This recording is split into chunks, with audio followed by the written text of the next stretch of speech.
সহজে জাকাত কিভাবে হিসাব করব। অর্ধেক তো হিসাব করেই ফেললাম, কি বলেন? এই যে লিস্ট করে করে স্বর্ণ, ক্যাশ, ডিপোজিট, সঞ্চয়পত্র, আমার শেয়ার বাজার, আমার ইনভেস্টমেন্ট, আমার ডিপোজিট, আমার এটা এটা এটা করতে করতে করতে করতে বিশাল, ধরেন একটা উদাহরণস্বরূপ বলি যে ধরেন 20 লাখ দাঁড়ালো আমার, 20 লাখ টাকা, স্বর্ণের দাম সহ ইত্যাদি সহ সবসময়। এবার হিসাবটা কিভাবে করব? হিসাবটা খুব সহজ। আমার জাকাতে বলে আসলে আমি সব হিসাব দিয়ে পাইলাম কয় লাখ টাকা?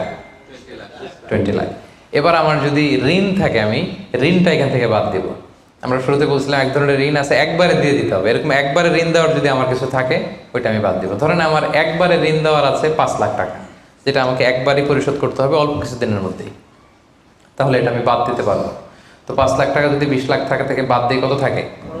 15 লাখ। এরপর আমি বলেছিলাম যে কিস্তিতে যে ঋণগুলো থাকে সেক্ষেত্রেও আমি বাদ দিতে পারবো ম্যাক্সিমাম 1 বছর, 12 মান্থস।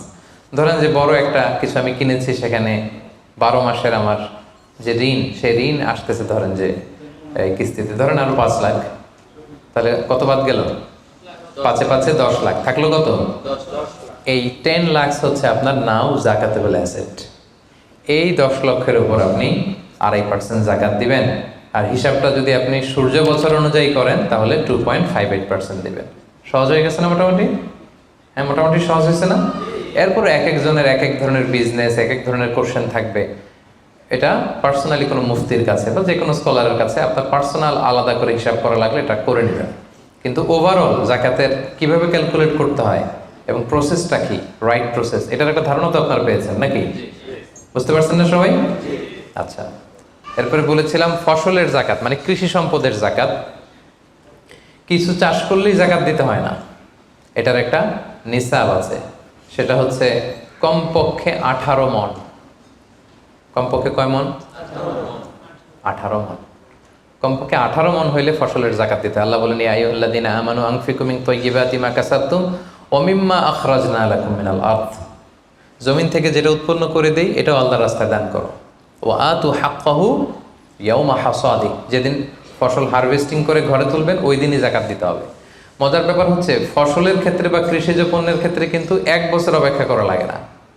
এর আগে টাকা পয়সা, স্বর্ণালঙ্কার এগুলো 1 বছর আছে কিনা দেখতে হয়। কিন্তু যারা কৃষি কাজ করে ফসলের ক্ষেত্রে 1 বছর তো 1 বছর নাই, ফসল যেদিন কাটবেন ওই দিনই ফসলের জাকাত। তো ফসলের জাকাতের জন্য 1 বছর ওয়েট করা লাগে না। তো আপনি নিজে ধরেন ধান খাওয়ার জন্য আপনি ফসল করছেন 10 মণ, ওটার জাকাত দেওয়া লাগবে? বুঝে থাকলে উত্তর দেন। 10 মণ ধান আমি করেছি, কেন লাগবে না? 18 মণ হয় নাই।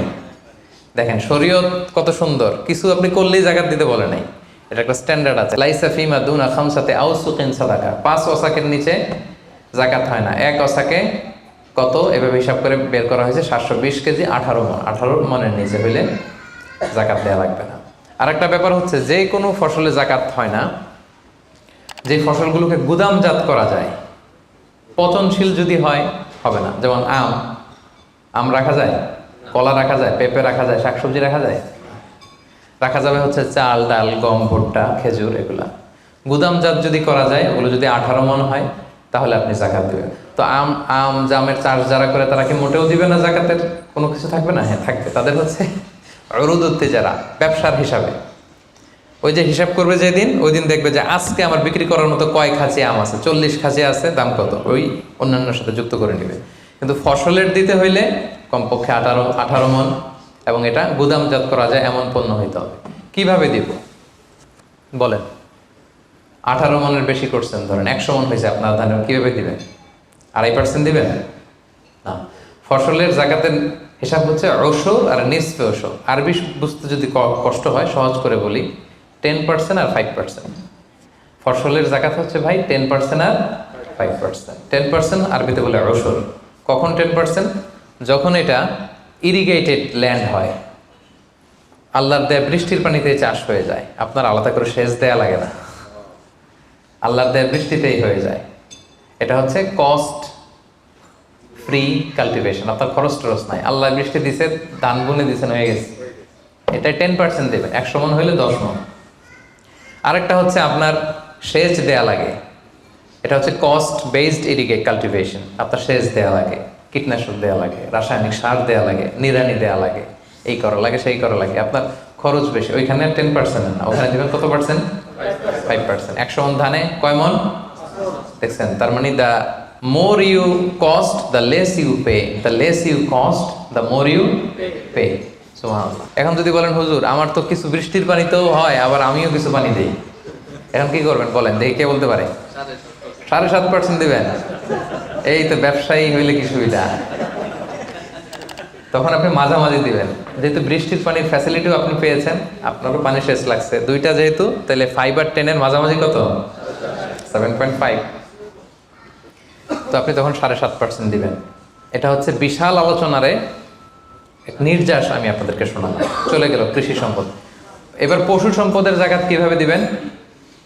পশু সম্পদের যে লিস্ট, এটা আমাদের জন্য অ্যাপ্লিকেবল না। 40টা ছাগল হলে একটা ছাগল বছর শেষে, 30টা গরু হলে বছর শেষে, 5টা উট হলে, এটা আমাদের জন্য অ্যাপ্লিকেবল না। কারণ পশু সম্পদের জাকাত যদি দিতে হয়, শর্ত হচ্ছে এটা সায়েমা হইতে হবে। সায়েমা মানে পশুগুলা বনে বাদারে যে ঘাস লতা পাতা নিজেই খেয়ে আসে, এটার কোনো খাওয়ানো টাওয়ানো লাগে না। কিন্তু আমাদের যে পোলট্রি শিল্প, আমাদের যে গরুর ফার্ম, এটাতে ফ্যানের নিচে রাখতে হয়।